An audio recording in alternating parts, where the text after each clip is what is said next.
Travis Wayne Goodsell. I am worn out. I finished the first draft of the lawsuit for the objection to the report and recommendation of Judge Oberg. Oh my God. It's 14 pages so far. I still have to finish up the conclusion, so I will not be doing a reading as of yet. I'll wait until I get it finished. But to go over it, I filed under 28 U.S.C.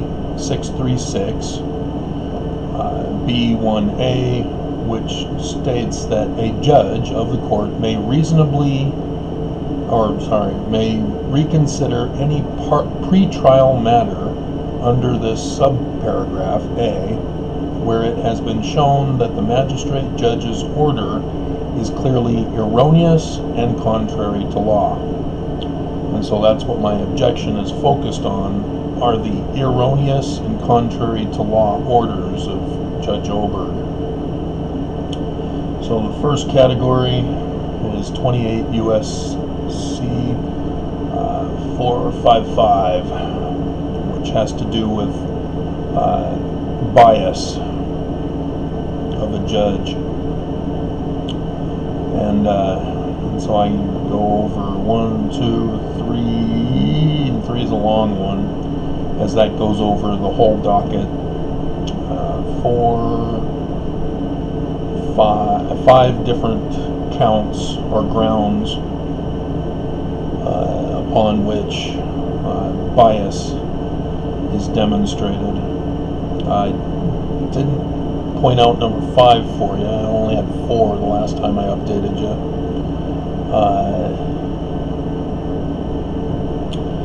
So let me see if I can define it here.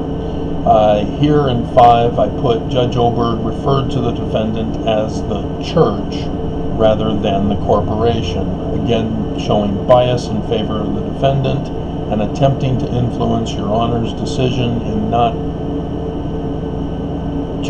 separate the corporation from the religion. Religions are protected under the First Amendment, such that religious teachings and doctrines are protected as long as they do not promote hate crimes or other criminal activity.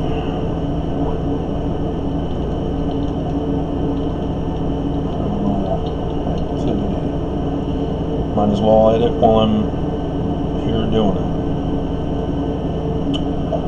But as the corporation, the defendant is subjected equally to the laws of the United States as any other corporation.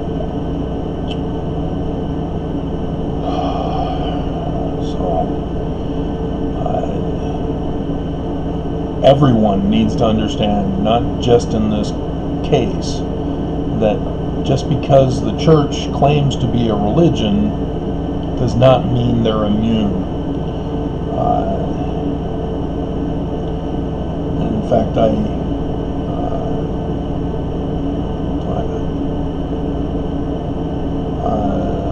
pretty sure I put immunity in here somewhere. I remember typing it. Like I said, I'm worn out. I need to step away for the night and pick it up in the morning. So the second section, as I mentioned, was about my notes, violations of the Constitution, laws of the United States, and rules of the court. And so that's what this is going over. A number of constitutional violations, violations of law, and of court process and procedure have occurred, warranting Your Honor's reconsideration.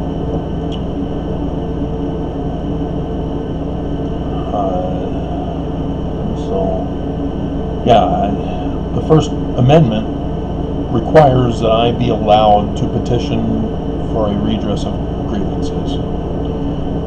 This is not to be just frivolously dismissed because the defense is abusing the motion to dismiss law whenever they want to claim it. They did it in Gaddy versus COP, and they're playing that back and forth game now in their lawsuit. And so I'm letting Judge Waddups know that it's wrong to abuse the laws to quash any and all cases to deny a person's First Amendment right.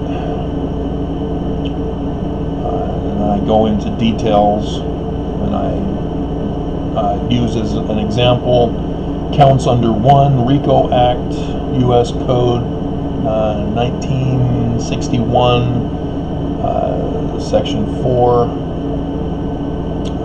which count 1, the defendant claims true succession from the 1830 organization. Evidence shows the defendant is not the legally recognized succession in the decision of the Reorganized Church of Jesus Christ of Latter-day Saints complainant v. the Church of Christ at Independence, Missouri. And so for the defense to say that my case is frivolous and that I don't have a claim for insufficient facts, I mean, how is an actual United States case an insufficient fact? When it just and so yeah, they were supposed to respond to all 46 counts, and they just refused. We're not going to do it. We're saying that your case is frivolous and you have insufficient facts to justify a claim for relief. And that kind of abuse that they have, as it shows a modus operandi for the church, that they always do this. Nope, we're immune from prosecution. You can't touch us. We're a religion. We're protected by the First Amendment. We can commit any and all crimes because they're not crimes, because we're a religion.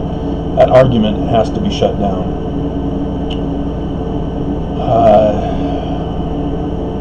So then I also go into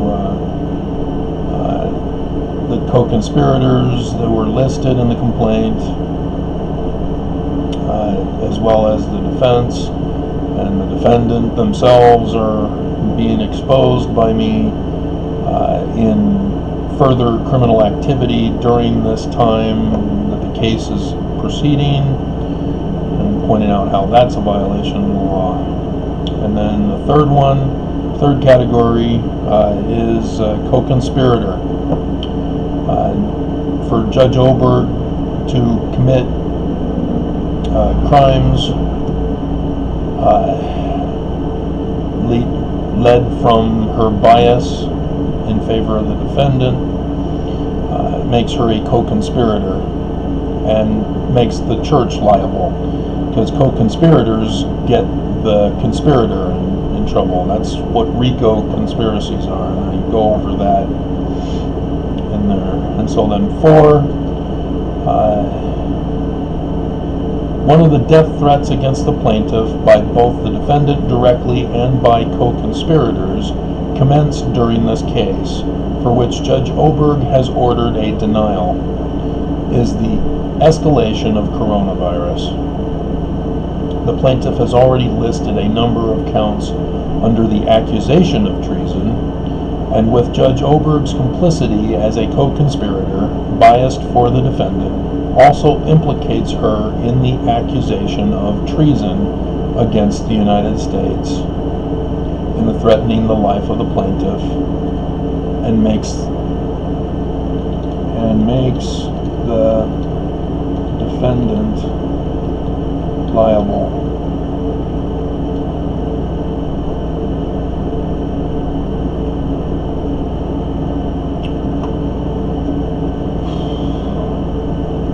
So then I put in here number 1. Well, it's all number 1. I just have 1. I'll read it to you.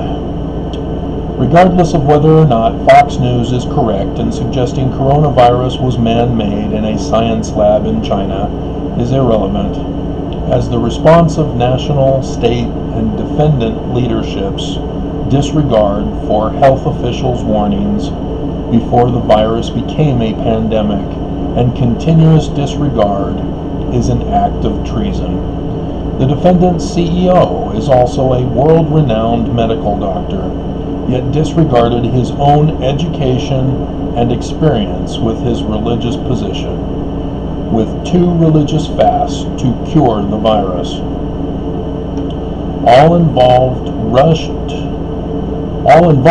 rushed to reopen businesses, downgrade to green, and deny further unemployment funding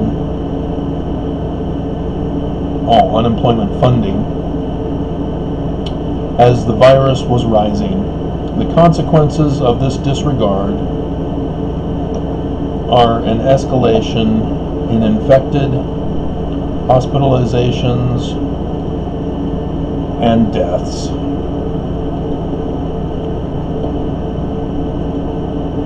The resulting consequences of disregarding the health professionals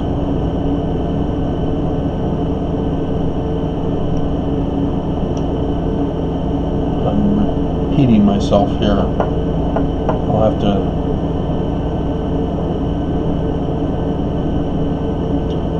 I could probably take out the resulting consequence. Let's see. The consequences of this disregard are the escalation in infected, hospitalizations, and deaths. And then I can cut all it out to there. And deaths of many Mormons, Utahns, American citizens, and human beings worldwide. This act of genocide is treason, perpetuated daily with no intention to cease this deadly course of action and start protecting and healing those lives remaining, including the life of the plaintiff petitioning for a redress of grievances against the defendant and their co-conspirators. The defendant's participation in the escalation of the virus also caused communication problems with the plaintiff and the court, as plaintiff's motions were not filed by the clerks and confusion over the defense counsel's default. So, yeah, I mean, this is the seriousness of tampering and obstructing. I should get obstructing in here.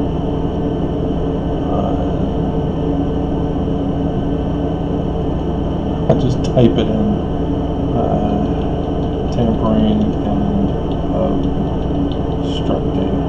And I'll get to putting it in later somewhere. So, this coronavirus came out during this lawsuit. And because Nelson, who is involved in this case, his organization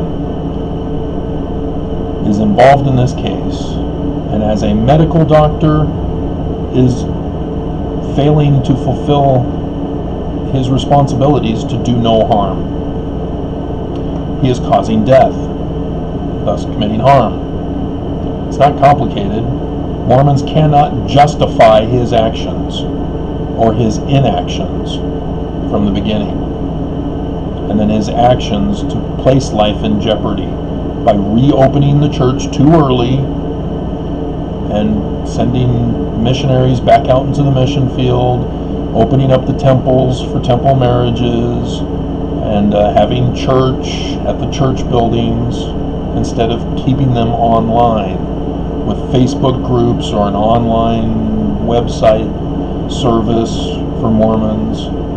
You know, they just didn't even bother. They didn't have the storehouses prepared for such a catastrophe. They had no intention. They were built for the minor catastrophe that Utah experienced back during the Great Depression, because this is worse than the Great Depression now. And so they didn't bother to think, hey, we're increasing population of our membership, we should probably match the storehouses in case of an emergency in the future, as they told Mormons to do. And so instead, they came out in April conference this year condemning Mormons for not being prepared and that they must suffer. They used the word suffer for those who are not prepared for this virus, either financially or storage supplies of food, hygiene, sanitation. And they said Mormons must suffer. 2 different talks use the word suffer. They don't care about you because their symbol is Lucifer's symbol. Their doctrine is Lucifer's doctrine. They don't care about you. So when I finish this up with a second editing, I'll then do a reading for you.